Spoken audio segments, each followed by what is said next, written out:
তারপর আমরা লাঞ্চ করে আশেপাশের ঐতিহাসিক স্থানগুলো ঘোরার উদ্দেশ্যে বেরিয়ে পড়লাম। আর টোটো করে প্রায় 10 মিনিট জার্নি করার পর আমরা পৌঁছে গেলাম এই জায়গাটা।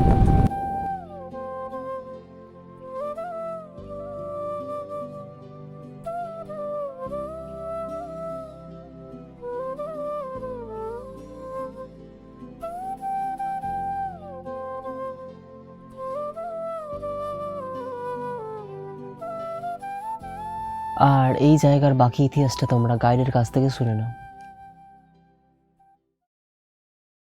আমরা যেখানে দাঁড়িয়ে আছি একেবারে মসজিদের ব্যাক সাইডে দাঁড়িয়ে আছি, পেছন দিকে দাঁড়িয়ে আছি।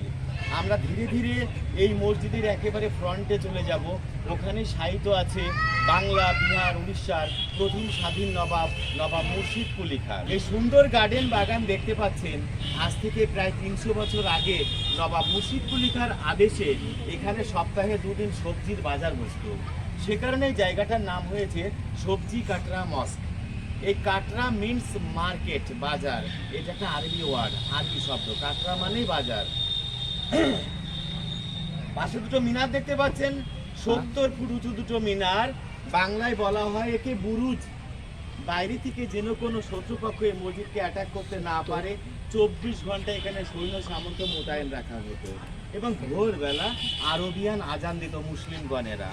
এবং যে সমস্ত মুসাফিরগণ দূর দূরান্ত থেকে এই মসজিদের ভেতরে কোরআন পাঠ বা নমাজ পাঠ করতে আসতেন, তিনাদের থাকা খাওয়ার ব্যবস্থা ছিল এই নিচের একতলা আর উপরে দোতলা।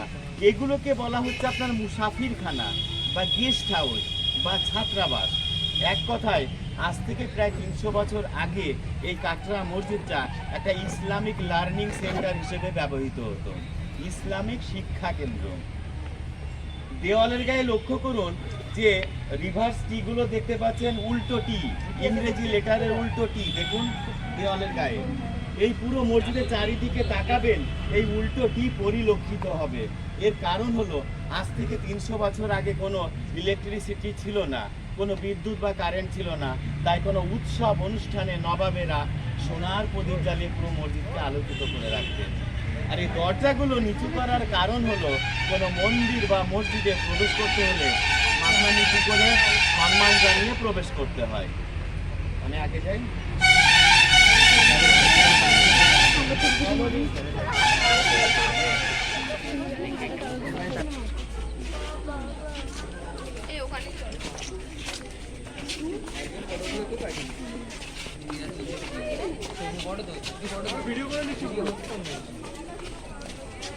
কাবা মসজিদের অনুকরণে এটা তৈরি করা হয়েছিল।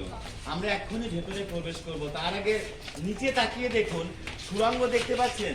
এই মসজিদের 3 দিকে প্রায় 14টা এরকম সুড়ঙ্গ আছে। শোনা যায় যুদ্ধ বিগ্রহের সময় আত্মরক্ষার জন্য পাতাল পথে বহু চোরাই রাস্তা ছিল পালিয়ে যাওয়ার জন্য। কিন্তু বর্তমানে আর্কিওলজিক্যাল সার্ভে অফ ইন্ডিয়া এটাকে চেক আপ করার পর ভিতরে সব সিল করে দিয়েছে, আপনি গভীরে যেতে পারবেন না। সামান্য কিছুটা রাখা হয়েছে, এগুলো এখন ভেন্টিলেটারের কাজ হয়। 24 ঘন্টা এয়ার পাসের ফলে এত বড় মসজিদ জ্যামেজ হবে না, তাই কিছুটা অংশ রাখা হয়েছে, ভিতরে যেতে পারবেন না। পায়ের নিচে লক্ষ্য করুন, এখানে বিভিন্ন ডিজাইনের স্কোয়ার করা আসন আছে। এই মাঠটিতে টোটাল 2000টি আসন আছে। 2000 জন মানুষ একসঙ্গে বসে নমাজ আদায় করতেন। আর উপরে লক্ষ্য করুন যে সারিবদ্ধভাবে লোহার রিংগুলো চলে গেছে। মাঠের প্রান্তে ছোট ছোট লোহার বালা পোতা আছে। এখানে শামিয়ানা টানানো হতো, শামিয়ানা, যাতে তিনাদের গায়ে রোদ বা বৃষ্টি না লাগে। আর তাকিয়ে দেখুন দেওয়ালের গায়ে যে 4 কোণা বক্স সিস্টেম ঠোপগুলো দেখতে পাচ্ছেন। এই পুরো মসজিদের সামনে বহু মূল্যবান বেলজিয়াম কাঁচ বসানো ছিল। কাঁচ, যে কাঁচের বৈশিষ্ট্য ছিল রাতের বেলা যখন চাঁদের আলো পড়তো না, চারিদিকে ঝলমল করে উঠতো। কিন্তু সেই সমস্ত বহু মূল্যবান নামি দামি বেলজিয়াম কাঁচ ইংরেজরা যাওয়ার সময় তুলে নিয়ে গেছে।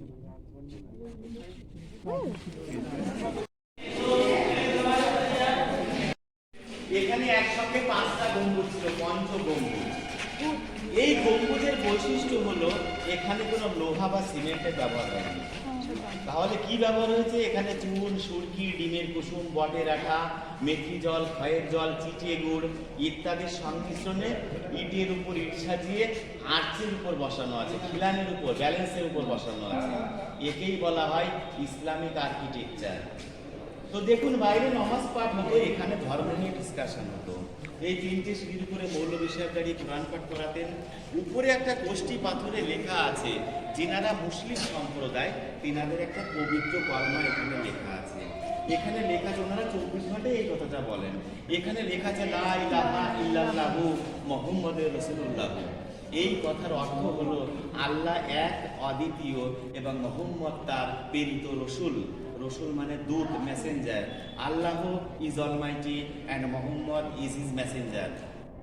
এবার স্যার এখানে 5 মিনিট টাইম নেব। এই বাংলায় টোটাল 18 জন নবাব নবাবি করে গেছেন। প্রথম নবাব কে ছিলেন? মুর্শিদ কুলি খাঁ। এক্ষুনি আমরা যার সমাধি দর্শন করব। বাংলার দ্বিতীয় নবাব ছিলেন মুর্শিদ কুলি খাঁর জামাতা সুজাউদ্দৌলা। সুজাউদ্দৌলার মৃত্যুর পরে বাংলার মসনদে বসেন তার পুত্র সরফরাজ খাঁ, মানে মুর্শিদ কুলি খাঁর নাতি সরফরাজ খাঁ, 3 নম্বর নবাব। এই সরফরাজ খাঁকে 1740 খ্রিস্টাব্দে গিরিয়ার যুদ্ধে পরাস্ত করে পাটনার শাসনকর্তা আলীবর্দী খাঁ এবং নিহত করে। আলীবর্দী ছিলেন বাংলার 4র্থ স্বাধীন নবাব। আর বাংলার শেষ স্বাধীন নবাব কে ছিলেন? আলীবর্দী খাঁর নাতি সিরাজদৌলা। দেখুন, সারাদিন আজকে যে রোডগুলো দিয়ে আপনারা ঘোরাফেরা করবেন, এই রোডগুলো দিয়ে এই গভীর রাতে আসতেন রবার্ট ক্লাইভ ওয়াটসনেরা। এখানে এসে এক গভীর ষড়যন্ত্রের বীজ ফুটেছিল যে কিভাবে সিরাজদৌলাকে সিংহাসনচ্যুত করা যায়। তো রবার্ট ক্লাইভ কাদের সঙ্গে ষড়যন্ত্র করেছিল? রবার্ট ক্লাইভ ষড়যন্ত্র করেছিল সিরাজদৌলার নিজের মাসি হাসেটি বেগম, সিরাজদৌলার অর্থমন্ত্রী জগৎ শেঠ, সিরাজদৌলার প্রধান সেনাপতি মির্জাফর, উমিজাদ রায়দুল্লাহ, এদের সঙ্গে পরিকল্পিতভাবে পলাশির যুদ্ধ তৈরি করা হয়। পলাশির যুদ্ধ হয়, মির্জাফর দূরে দাঁড়িয়ে থাকে। মীর মদন মোহনলাল আপ্রাণ চেষ্টা করেও যুদ্ধে জেতাতে পারেন।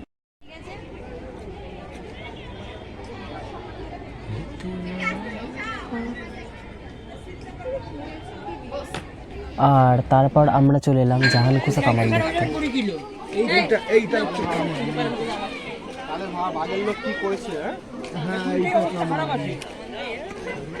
আর মতিঝিল যেতে একটু সন্ধ্যা হয়ে গেছিল, তাই আর ওখানে খুব একটা ভিডিও করতে পারিনি।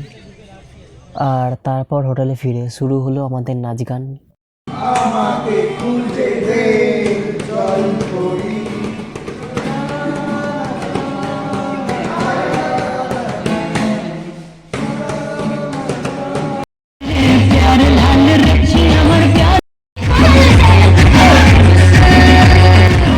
আর তারপর আমরা চলে এলাম ডিনার করতে। আর এভাবেই হলো আমাদের প্রথম দিনের সমাপ্তি।